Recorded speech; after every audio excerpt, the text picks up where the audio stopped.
숨겨진 기업부터 다양한 ETF들을 소개해드리는 나숲입니다.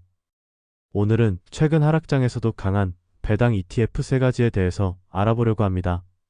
지난 영상에서 알아본 ETF들과 함께 고려해본다면 하락장 대비 종목들은 충분히 갖추실 수 있을 겁니다. 바로 첫 번째 ETF를 소개해드리자면 오늘 알아볼 첫 종목은 CGDV입니다. CGDV는 캐피탈그룹에서 운영하는 액티브 ETF로 대형 배당 가치주에 집중 투자하여 S&P 500 평균 수익률을 초과하는 성과를 추구합니다. 화면에 있는 그래프를 보시면 아시겠지만 최근 하락폭은 S&P 500 대비 적고 1년, 3년 상승폭은 S&P 500 대비 컸습니다.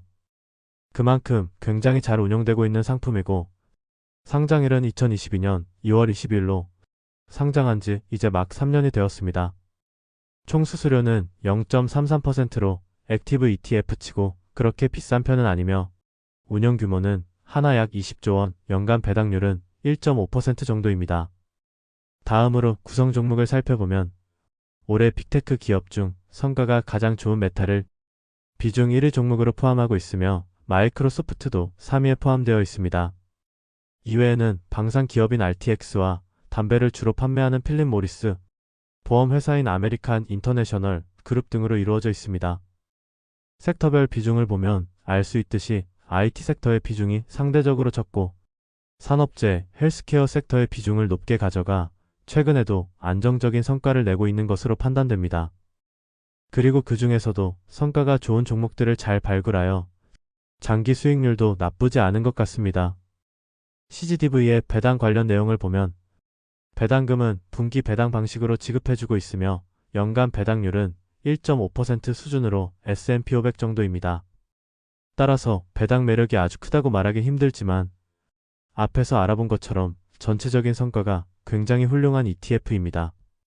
그리고 배당금은 상장 이후 꾸준히 증가하고 있으며 2023년 배당 성장률은 매우 높게 나왔지만 상장 초기임을 감안한다면 앞으로는 10% 내외의 배당 성장률을 예상해 볼 수 있겠습니다. 마지막으로 CGDV의 현재 주가는 35.65달러로 하나 약 52,000원 정도이며 주가는 상장 이후 꾸준히 우상향하고 있습니다. 기본적으로 과거 성과가 매우 좋은 편이고 한 주당 가격도 저렴하여 지속적으로 모아가기 편한 ETF라고 판단됩니다. 참고로 CGDV는 액티브 ETF인 만큼 적극적으로 관리되는 상품이기에 포트폴리오 매니저가 중요합니다. 이때 CGDV의 포트폴리오 매니저는 모두 투자 산업에서 20년 이상의 경험을 가지고 있고 지금까지의 운용 성과가 좋습니다. 따라서 대부분의 상황에서는 잘 대응하며 안정적인 성과를 낼 것으로 기대됩니다.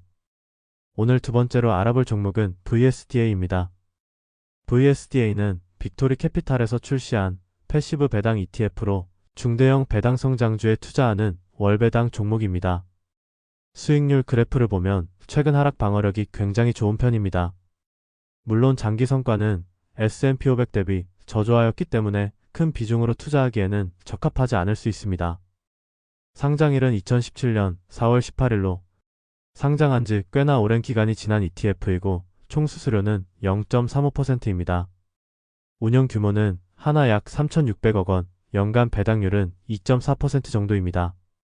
VSDA는 왼쪽에 있는 기본적인 거래량, 배당 성장, 순이익 조건을 통과한 미국 중대형주 중에서 만기 버킷, 확립 버킷, 신인 버킷에 따라 각각 향후 배당금 증가 가능성이 높은 50개, 15개, 10개 종목을 최종 선정합니다.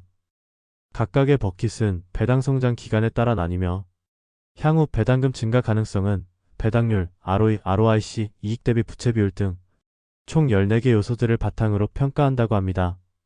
이후 배당률 등을 고려하여 종목별 가중치를 계산하고 한 종목당 최대 비중은 4%, 최소 비중은 0.25%로 제한됩니다.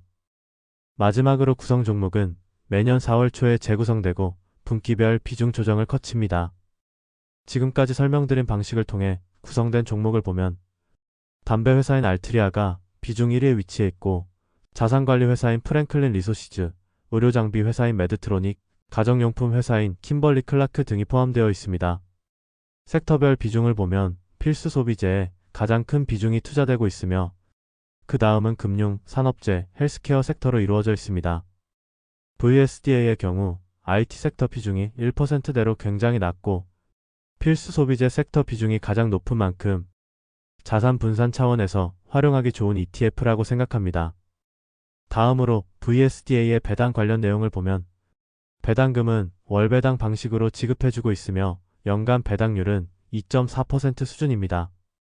배당률이 그리 높은 편은 아니지만 월배당 방식으로 지급해준다는 장점이 있으며 특히 배당 성장이 굉장히 잘 나타나고 있는 ETF입니다. 상장 이후 매년 배당금이 증가해왔고 최근 5년 동안의 배당 성장률도 준수한 종목입니다. 마지막으로 VSDA의 현재 주가는 51.38달러로 하나 약 74,000원 정도이며 주가는 상장 이후 꾸준히 우상향하고 있습니다. 특히 최근 하락 방어력이 우수하고 자산 분산 및 배당 성장 측면에서 매력도가 높은 ETF라고 판단됩니다. 하지만 아쉽게도 장기 성과가 S&P 500 대비해서는 부진하기 때문에 큰 비중으로 모아가기에는 적합하지 않다고 생각합니다. 오늘 세 번째로 알아볼 종목은 LVHI입니다. LVHI는 프랭클린 템플턴에서 출시한 미국 제외 선진국 고배당주 투자 ETF입니다. 수익률 그래프를 보면 최근 유럽 증시가 상승함에 따라 꽤나 좋은 성과를 내고 있으며 최근 3년까지는 S&P 500을 뛰어넘는 수익률을 기록하였습니다. 상장일은 2016년 7월 27일로 상장한 지 꽤나 오랜 기간이 지난 ETF이고 총 수수료는 0.4%입니다. 운용 규모는 하나 약 2.9조 원, 작년 취급된 배당금 기준 연간 배당률은 4.7% 정도입니다. LVHI는 운용사의 독점적인 방법론을 사용하여 과거 데이터 및 예상 데이터를 기반으로 수익성 있는 기업을 선별한다고 하며 가격 매력도와 수익 변동성에 따라 점수를 평가합니다. 한 종목당 최대 비중은 2.5%로 제한되며 섹터 비중은 25%, 국가 비중은 15%로 제한됩니다. 현재 구성 종목을 보면 스위스의 식품 제조 기업인 네슬레가 비중 1위에 위치했고 이탈리아 은행인 인테사 산파울로가 비중 2위에 위치해 있습니다. 비중 3위, 4위에는 스위스의 제약 기업인 노타비스와 로슈가 있고 비중 5위에는 영국의 에너지 기업인 쉘이 있습니다. 섹터별 비중은 금융, 에너지, 소재, 경기 소비재, 필수 소비재 순서로 이루어져 있습니다. 참고로 국가별 비중에서는 일본이 가장 크고 그 다음은 영국, 캐나다, 스위스, 이탈리아, 프랑스 등의 순서입니다. 다음으로 LVHI의 배당 관련 내용을 보면 배당금은 분기 배당 방식으로 지급해주고 있으며 연간 배당률은 4.7% 수준입니다. 현재 배당률 자체는 꽤나 높은 편이지만 연간 배당금은 매년 변동성이 큰 편이고 장기적으로 증가 추세가 뚜렷하지는 않습니다. 마지막으로 LVHI의 현재 주가는 31.97달러로 하나 약 46,000원 정도이며 주가는 상장 이후 코로나 때 크게 하락하였다가 다시 꾸준히 우상향하고 있습니다. LVHI는 특히 최근 유럽 증시가 상승함에 따라 강한 모습을 보이고 있으며 자산 분산 및 배당률 측면에서 매력도가 높은 ETF라고 판단됩니다. 따라서 미국 외에 유럽 및 선진국 포지션을 취하기에 괜찮은 종목이라고 생각합니다. 이렇게 오늘은 최근 하락장에서도 강한 배당 ETF 3가지에 대해서 알아보았습니다. 첫 번째로 알아본 CGDV의 경우 작년에도 성과가 뛰어난 편이었는데 여전히 수익률이 높았고 VSDA는 높은 하락 방어력과 배당 성장이 매력적이었습니다. 마지막 LVHI의 경우 미국 외에 다양한 지역의 고배당주에 투자하면서도 준수한 성과를 낼 수 있다는 점에서 투자 메리트가 충분하다고 판단됩니다. 특히 최근 증시 흐름과 같이 미국 약세, 유럽 강세가 나타날 때 진가가 드러날 것입니다. 그럼 성장주와 배당주를 적절히 조합하셔서 모두들 성공적인 투자 이어나가시길 진심으로 기원하겠습니다. 오늘도 끝까지 시청해주셔서 감사합니다.